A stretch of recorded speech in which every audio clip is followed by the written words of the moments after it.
السلام عليكم ورحمة الله وبركاته. النهارده انا جبت لكم تشكيل نادي الاهلي لخوض مباراة سموحة في دور نصف النهائي ببطولة كاس مصر.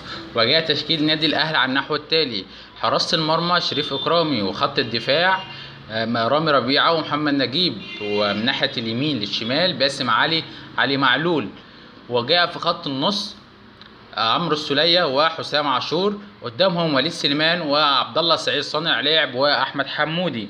وجاء في خط الهجوم راس حربة صريح جونيور اجاييه، ويجلس على دكة البدلاء مؤمن زكريا، عمرو جمال، عماد متعب، حسام غالي وصالح جمعة ومحمد الشناوي ومحمد نجيب.